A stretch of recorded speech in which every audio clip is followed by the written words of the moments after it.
Why don't you guys just quickly introduce yourselves, like tell her what your name is and where you're going to school and what year you are. We'll start with Yoni.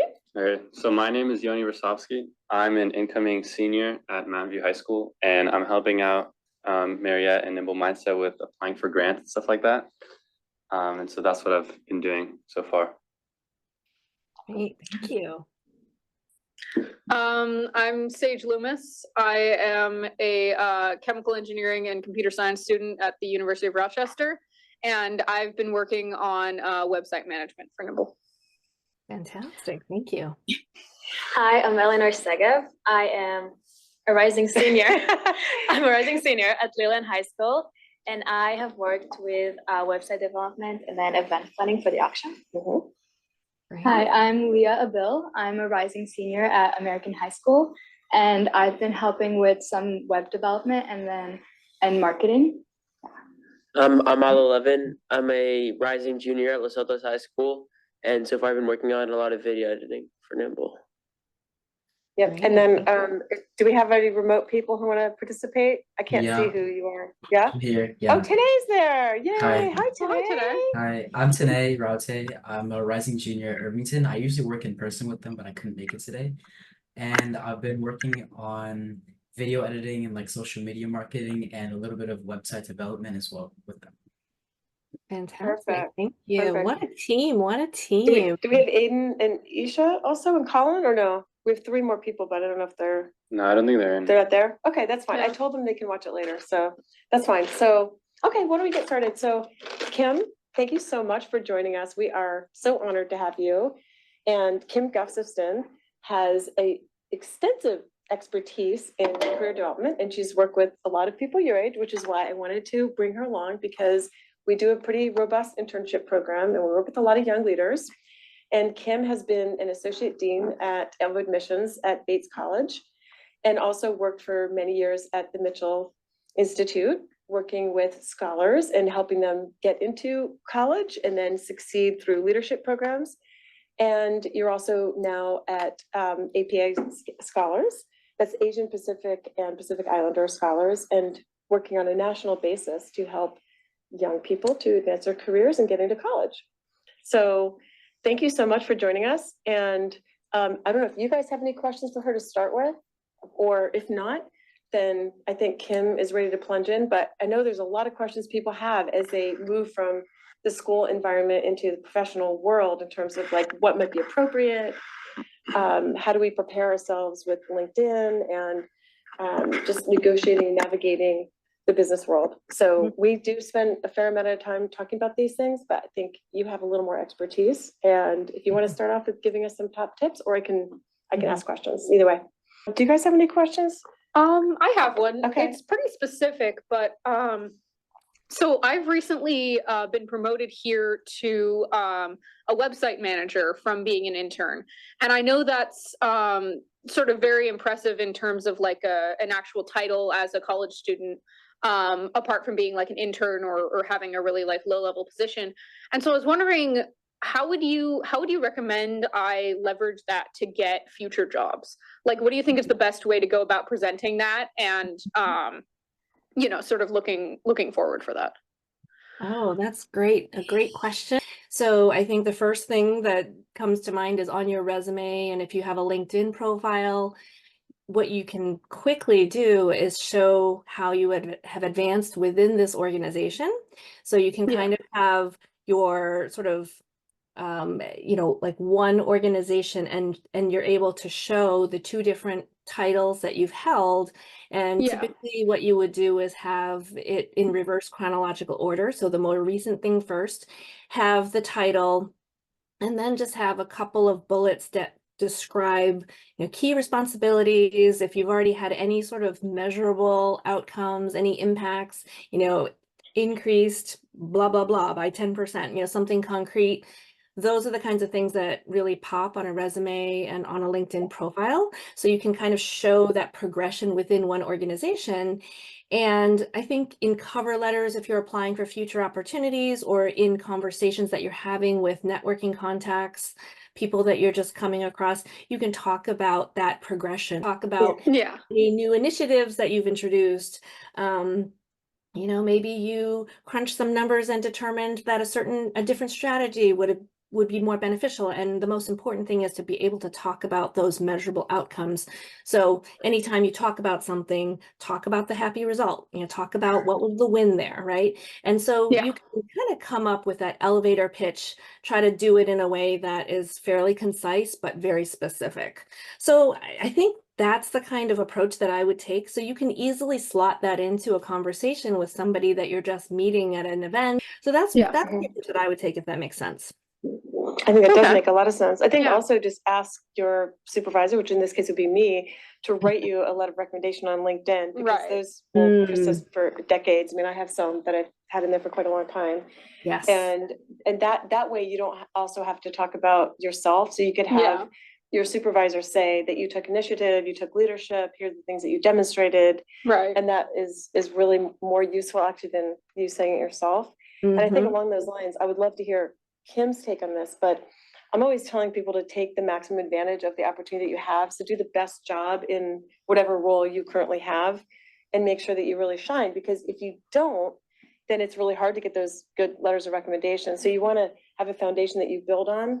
And I see people often just sort of squander it where, they don't communicate, or they show up really late, or they don't meet deliverables, or they just kind of don't set themselves up for success. And it's very hard to get an internship or a role. So you want to make sure that you do the absolute best. And I don't know if you can amplify that, if you have anything to add to that, but Yeah. We have a whole thought leadership piece that we wrote on this, but I'm sure you could contribute to it in terms of other tips to add. Yeah, no, I think that recommendation is a great one. Certainly, as you wrap up any opportunity, have your supervisor do one of those recommendations on LinkedIn. But I think that if you can, certainly secure that opportunity to list them on a future job application as a reference. And of course, you always want to use the best etiquette where even though you secure permission now, anytime you apply for something, and if you put somebody's contact information, please ask them first and make sure that it works for them. Share the link to the opportunity to which you're applying, as well as your application documents, so your current resume, the cover letter that you used, so that they can then speak to that. And it's an important courtesy to make sure that you check in with people before you share their information, even if they've said like, of course. But I always really have appreciated it when students have reached out and have said, thank you so much for your willingness to support me as a reference. I just applied for this position. Here's my information.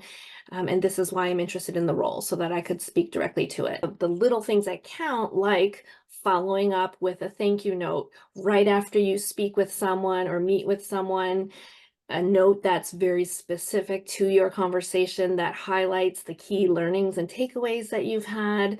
Those things might seem tedious, but they make a big difference, because not everybody takes the time to do a thank you note, whether it is after a networking opportunity or applying for a position and being invited to interview.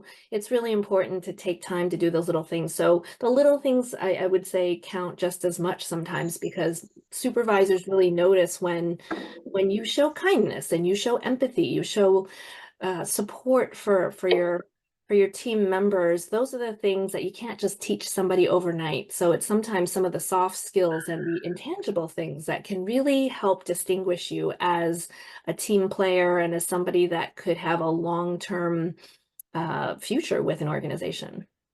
I mean, that's an excellent point. I really appreciate you bringing that up. And you talked about etiquette, and I think that's something that you teach the people that you've worked with all the time. And because it's not always something that you might be taught by your family, or sometimes people just kind of absorb it by being around others, but I think it's super critical.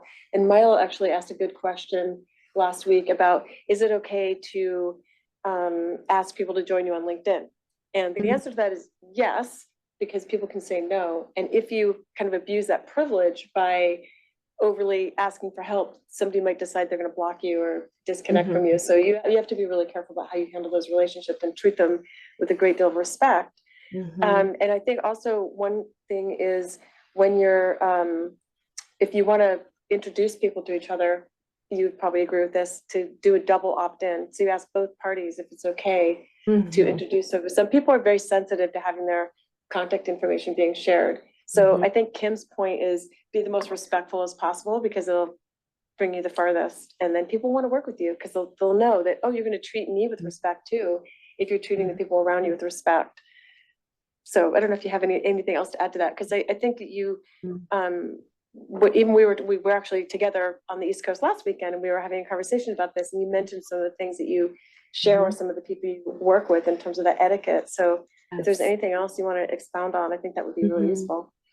Absolutely. So I think LinkedIn is a really powerful tool. I've always thought that it's a nice opportunity to use it as a follow-up to some kind of connection that you make with somebody. So as an example, say Mariette introduces you to somebody within her network who takes the time to have coffee with you.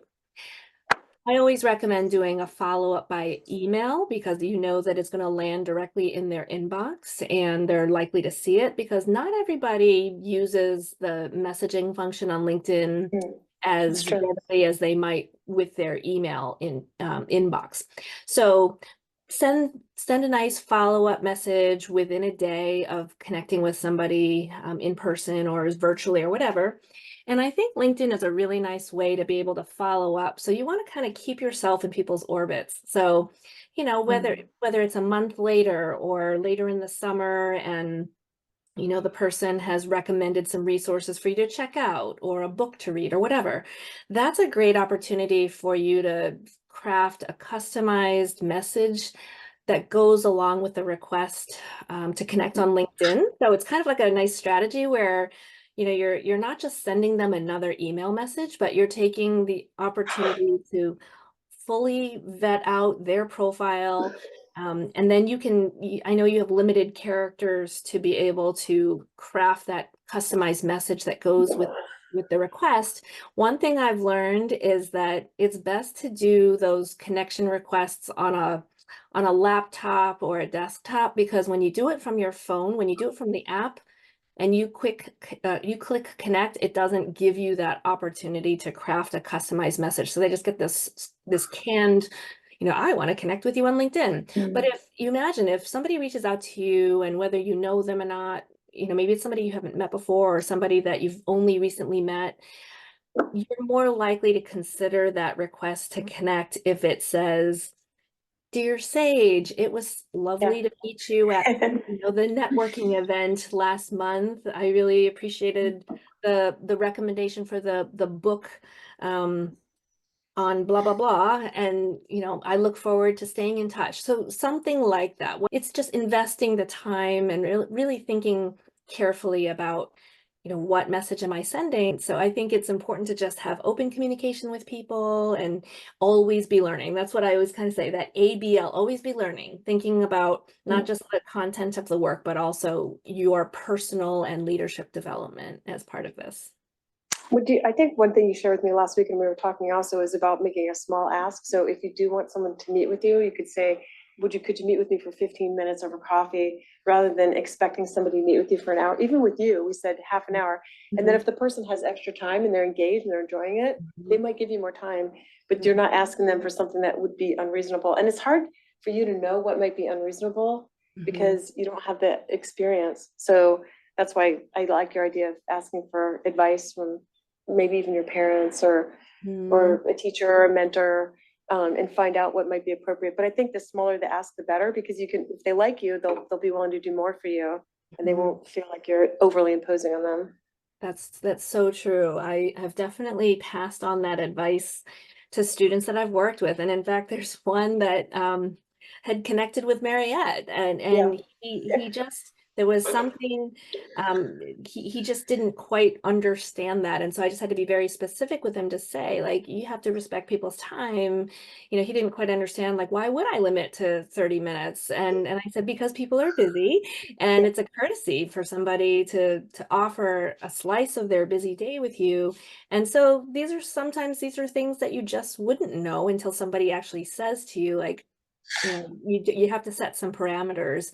And you know, that's why that open communication is so important. And so I think that yeah, you're in good hands here with Mariette, being part of this organization for the summer. There's so many things that you've probably picked up on just by observing her and also learning together with each other. You might pick up on things that you see another intern do or another colleague do, and you think, oh my gosh, never would have thought of that. And so that's that ABL mindset, like always be learning. Another thing that I find really helpful is just setting up your own systems for tracking your career exploration. So I'm guessing that all of you are probably fairly proficient with Google and, spreadsheets and all of that. So if you haven't already set up some sort of tracking document where, you've got columns for networking contacts, people that you've met along the way, name, contact information, date when you first connected, have you connected with them on LinkedIn, what specific advice did they pass along to you, what company do they work for, what's their role, and just kind of gathering that information, because you never know when something might come back around 5 years later or 2 months later even. And if you're doing a good job with building your networks, then you're going to have a lot of different contacts, and it's very easy to lose track of, oh wait, where did I meet that person and what was the advice that they gave me? And so it impresses people when you send a thank you note that says, I met you at X event, and you were the one that referred me to this organization, and there was an opening and I applied, and I was just so grateful, for the lead that you provided on that. And so those are the little details that you can kind of track. And um, it's a journey. You're not in a space where you have to figure out the rest of your life right now. And I know there's always a lot of pressure on you as a student, starting from the time that you're young. I'm sure many of you have had relatives or your parents or teachers say, yeah, what do you want to do when you grow up? What do you want to study in college and then do with that degree? And that's a lot of pressure. That's one thing I think that, having worked in higher education, especially in career development, I just want to emphasize is that you don't have to have it all figured out right now. It's a big adventure, and there's a lot of road ahead of you. And if you think of it as a road trip, think about, yes, you want to have certain destinations on the horizon and you want to plan as much as you can. You're going to look at maps, you're going to look at resources and think about, where do I want to go along the way? But you have to be ready for detours. You have to be ready for the unexpected barriers that sometimes pop up. They might seem like a negative thing, but they can be something that happenstance brings your way and might lead you in a different direction than you might have been planning, and it might be the best thing for you. Or it might be something that you think, you know what, I'm glad I checked this out. I got this internship in this particular organization this summer, not where I see myself after I graduate. And I think that discernment of experience, you can learn just as much from being in a role and in an organization that does not align with your interests. That can be just as helpful as really loving what you're doing. It can help you cross things off the list, at least for that particular organization. Obviously you don't want to rule out a whole field or industry based on one negative experience with an organization, but that sort of discernment of preferences and, not just preferences, sort of like what's motivating for you, but also where your greatest skill sets and strengths are. So you might really be good at something, but is it the most motivating for you? Would you want to be spending a big part of your day doing it? Maybe not. There might be something else that you really like to do and you're not as good at it, but maybe you can think about how to shore up those skills. So it's really kind of finding that balance of, how do you want to spend your day? What are the things that are interesting and motivating for you? Being part of a team, working individually, being out on the road, talking to people, being the only one in an office and just sort of focusing on your screen. Like, those are all the things that you can think about. And I think it's important to not do too much comparing of your own journey to other people's. Like, I think obviously you want to be able to gather information, but just don't feel pressure. As you get ready to graduate from college, there's a lot of talk about, oh, so-and-so got a job here and so-and-so is going to grad school here. And sometimes you kind of feel that pressure of like, oh, everyone else has it figured out, but I'm feeling like, oh, I'm not so sure. So just kind of resist that comparison piece. And I think just really focus on you and what you've learned, think about who's in your network and really leverage those relationships and opportunities. Yeah, I think that's really great advice. And just being able to try different things too. I always tell people, like, you might decide that you love being in a startup environment because you can be nimble and you can have a lot of responsibility and try different things. Or you may actually prefer to be in a less chaotic environment in a big company where things are more process oriented and structured and laid out for you. And maybe you don't even know that until you try it. And I also think when you're really young, there's a lot of advantage to a big company because they have more resources for training and it tends to be more professional environment. So I think you might agree that to try both things if you're not sure and see what you like. I want to also go back for a second because I like your idea of having a contact database. That's a really good idea to do. What I do when I meet people is, especially if I'm in a big event, I go to Davos every year and I meet a lot of people. And what I started to do is take pictures of people, especially if I'm really enjoying them. And then I send them the picture so they remember who I am. Yeah. And they love it. It's really fun, especially if it's at an evening event and Yeah. you know, it's more casual. Maybe not in a business meeting, you wouldn't do that, but if it's like in an evening event, it's really fun to do that. People love it. And it just gives a little more connection. And what I do too is I'll add someone to my phone and I'll write a note about when I met them and what the date was. And then also I can find people. So I can say, I remember I met someone in Davos. I don't remember their name. And I can go to my phone and search Davos and then I can find all the people that I met. And I put the year too. So that's something you can do. Yeah, if you go to a big event and there's a lot of people. Yeah. I want to ask you a question, but I want to give, if you guys have a question, then I want to give you a chance. And if you don't, then I'll ask her a question. I think I have a question. Okay, perfect. You mentioned the larger experience in career development and how people change their career path like 5 to 7 times. I was wondering if you saw any trends along like the change in careers that people have. Is it close to what they had originally, or is it like very far away? Oh, That's a great question. Yeah, that's a great question. Honestly, I think it's all over the board. Everybody's journey is so unique. And so sometimes you might find, I mean, I can think of some examples. Pre-med, that's a pathway where, you know, I think some students growing up, they think, oh, I want to be a doctor. My dad's a doctor, my uncle's a doctor. You know, I love watching, you know, shows on TV about, you know, medical professions or whatever. And then they get to college and then, you know, the bio and the chem, the organic chem, like they realize like, okay, this is not what I expected it to be. And so I think that I've seen a lot of sort of shifts on that front where people might find related academic pathways and career pathways and maybe do something a little bit different. But yeah, I think it could be all over the board. And I think that's where those transferable skills are so crucial for you to be able to talk about. So even if it's a markedly different pathway, what you want to be able to pull out are, you know, concrete nuggets of, you know, whether it's problem solving, critical thinking skills, or you know, the ability to be able to, you know, identify new strategies and opportunities for an organization to move forward in their, whatever it is that you bring to the work that you do. Those are all transferable. So you have to kind of, you know, think about what those things are and have concrete examples and stories to support that.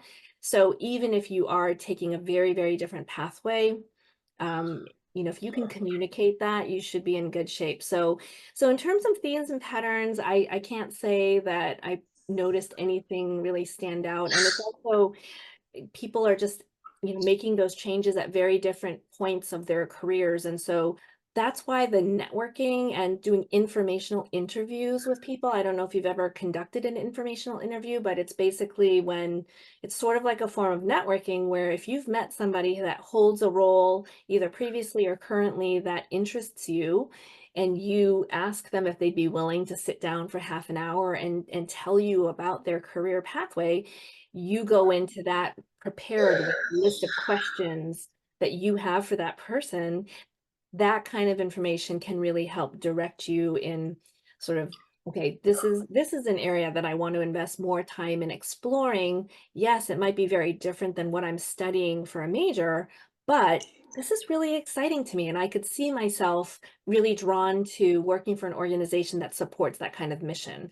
So I would say that unless it's a very specialized professional pathway like medicine or law, something of that nature, your major in college, actually, I think a lot of employers, they might look at it, but what they're going to really zoom in on is your experience and how well you can convey the impact that you've had in those roles. So whether you're Yeah. a rhetoric major or on a pre-med track or psychology major, you can talk about that interest, but that should not predetermine, sort of these set career pathways. You don't want to be limited by that. So that's a really important piece that I would encourage you to sort of just, yes, you can major in something, but don't let that stop you from exploring all these other pathways that are out there, and employers definitely send that message along.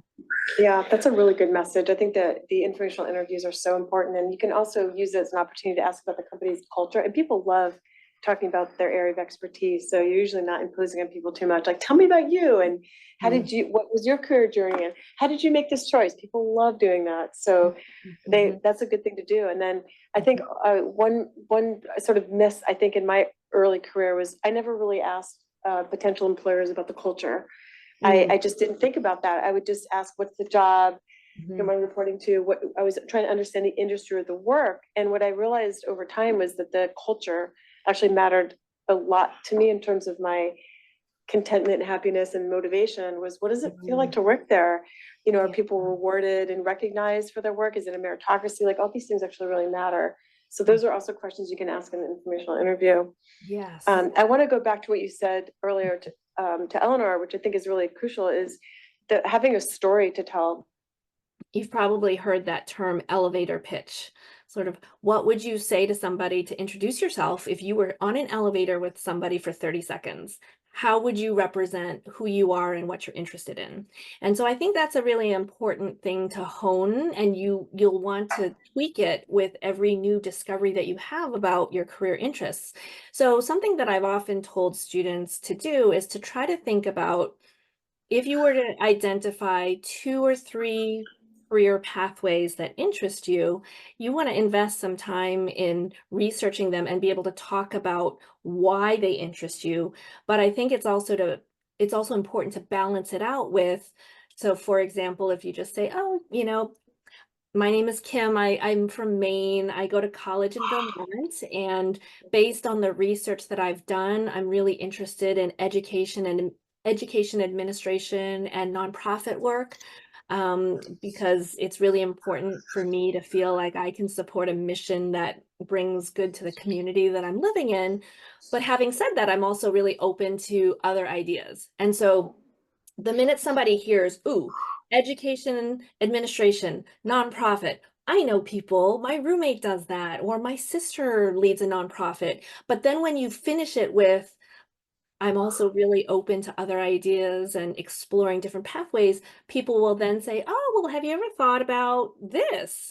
That's somewhat related. And so sometimes that can help you just sort of widen, like what I call sort of pulling back the curtain. Sometimes we tend to have these blinders of like, this is what I want to do. But like, look at these curtains behind me. If you pull them back, take those blinders off, sometimes you are really surprised by something that you may not have been drawn to, but somebody happened to sort of listen to what you were describing and sort of connect these dots for you.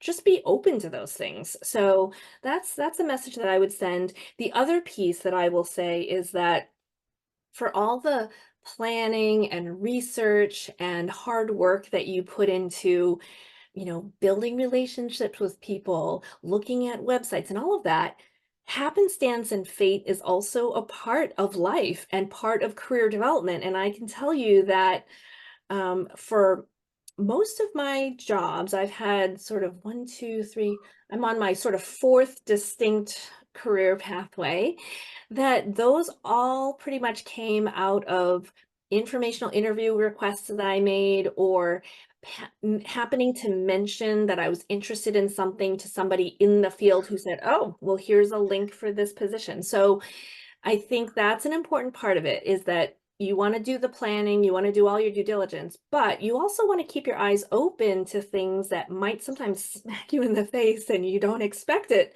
and don't just push it away. You can kind of say, wow, like this is new for me. I don't know anything about this, but I'm going to take the time to talk to some people that do this kind of work. I've never even heard of this field before. So I guess that's a message that I would share with you, is just, you know, be open to the unexpected, and understand that you can plan things out, but, you know, sometimes that's a disappointment if you kind of have this rigid approach and things don't necessarily go the way that you want, and they may not even be the completely right pathway for you. You might be shutting yourself out to other opportunities that might be more motivating and more interesting for you than what sometimes, you know, your family or your friends or even society kind of makes you feel like you need to kind of work towards. So I would share that as well. Yeah, that's super helpful. Thank you. Yeah, and I mean, it's interesting because I think your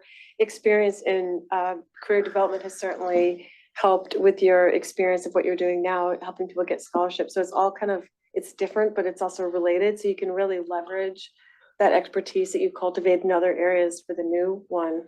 So often some of these like adjacent industries, it's easier to hop kind of one step rather than saying, okay, now you're going to go be a biochemist, right? Because that would be a little harder to do. Not impossible. Mhm. I was telling you guys about Martine Rothblatt, who invented Sirius XM radio, and then her daughter got sick, and she developed she bought a molecule and then developed a treatment for a rare illness that her daughter has. So it is possible. Mhm. She's probably, you know, very exceptional. Most of us have to, you know, do it in a stepwise fashion. Does Mhm. anyone else have any questions for Yeah, Kim? yeah. I was wondering, what are your thoughts on, so like, for example, my parents think it would be good for me to be a doctor because, or a profession that has a high financial outcome so I can be stable later in life, like support myself, support my family if they need it. Mhm. Or do you think it makes more sense to pursue something that I think is genuinely fulfilling for me, but will definitely not support me in the future Mm. as much, as That's much? a great Yeah, question. that's a AI really throws a wrench into all this too. yeah, that's a really great question. Yeah, I think that kind of relates to what I was just mentioning before about expectations from other people. So that can be a challenging one to navigate, because, you know, depending on what the nature of your relationship is like with your parents, and, you know, how much you feel you can kind of have an open conversation with that, you know, that can vary. But what comes to mind for me is this. I'm going to send it to you, Mariette, as a follow-up, but Mhm. there's this concept of ikigai. I don't know if you all have heard of I've this. heard of it. Oh, yes, that's part of Yeah. our program. Yeah. So Yes. purpose, Mhm. right? So you've got all Yeah. these different quadrants of like what the world needs, what, you know, what you're best at, and what motivates you, all that. So I think it is important to explore pathways that bring you meaning, you know, in your life, and, you know, that you can go to bed at night feeling like, you know what, like that was a hard day but a good day. Like I feel like I made a difference for somebody or for something or some cause. I think that is really important over time, because when you think about how many years that you'll be working, and at different phases of your life, I mean, I'll use myself as an example, and I think Mariette can relate to this too. When I first got into higher education, I was working in admissions, and I was doing international recruitment, and I was having so much fun traveling the world, recruiting, interviewing students, you know, all this. Well, once I had kids, did I want to get on a plane and be away for 3 weeks? No, not at all. And so I had to really think about, at this phase in my life, maybe there's something else that could work that would be just as motivating. And that's why I went to career development. I did 4 informational interviews with people who worked in career development, and that for me solidified this could be meaningful for me, but it also gives me more of a reasonable schedule where I don't have to travel and be away from my kids, right? So there's that meaning piece, but you do have to think about the practicality of how am I going to pay the bills? Where am I going to live? And like, how am I going to do all these things based on whatever salary that might come with that pathway? And so that's sort of the realistic piece that you need to think about. And that's where the research, I think, can be so important. So for you, I'm not sure how interested you are in the field of medicine in general. You don't have to necessarily be a physician. There are so many pathways within the field of medicine. You could be working in IT for a hospital network and be making a good amount of money. You know, whatever it is that you're, you know, that aligns with what you can bring to the table for skill sets and what you feel good about, you know, there are different things to explore within different roles, different practice areas within all of these pathways. So as an example, there's this one insurance company here called Unum that's, there's a local office. And a lot of times, I know when I worked in career development, they would try to recruit students and the students would just roll their eyes and say, insurance, it's so boring. Like, who wants to work in insurance? But what the students weren't recognizing was within insurance, you have marketing, you have nurses that are working for insurance companies, helping to guide, you know, some of the development of policies and that sort of thing. You have human resources, you have IT, you have software development, you have, you know, organizational development roles. There's so many different pathways. And so I would Finance, yeah. say that, you know, if the field of medicine is something that is within your realm of interest, but maybe just not particularly like going to med school and being a physician, it might be worth thinking about like, okay, what are all the different jobs that exist within a hospital system or within a medical practice or within, you know, a medical supply company? Like there's so many different pieces. And I think as kids, we're all trained to think, okay, it's doctor, lawyer, teacher, right? Like very basic roles, which obviously exist. But if you go on to resources like ONET, I don't know if you've ever checked out ONET, but it's put out by the Department of Labor. And it basically is a database of different occupations and all the skill sets that are required for them, what the pay generally is. You can look it up by state, what that might look like, what the education, you know, requirements are, all of those things. So I'll send that link along as well, but that's a really good resource for you to figure out like what are related occupations, what are the general pay scales.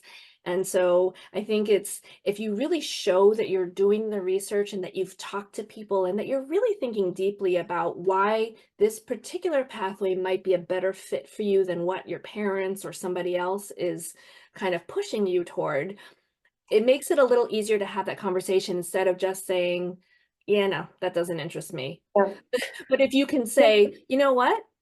I've talked to 5 different people in these roles that are doing this, this, and this, and these are the reasons why I'm really interested in those things. And these are things that I feel like my skill sets can support.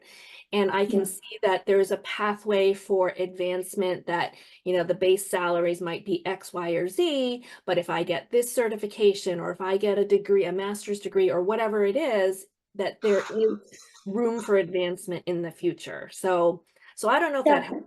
You know, I think just being paired with data and examples and showing that you're really investing time in researching it. You can also talk to doctors and ask them. Oh, like that was just an example. Like my mom has always said I should be a doctor. She says that's like what will fit me, but that's like the farthest thing away from my interest that exists. Yeah. So like. Right. Well, you'll find your way. Well, thank you so much, Kim. This has been just extraordinarily helpful.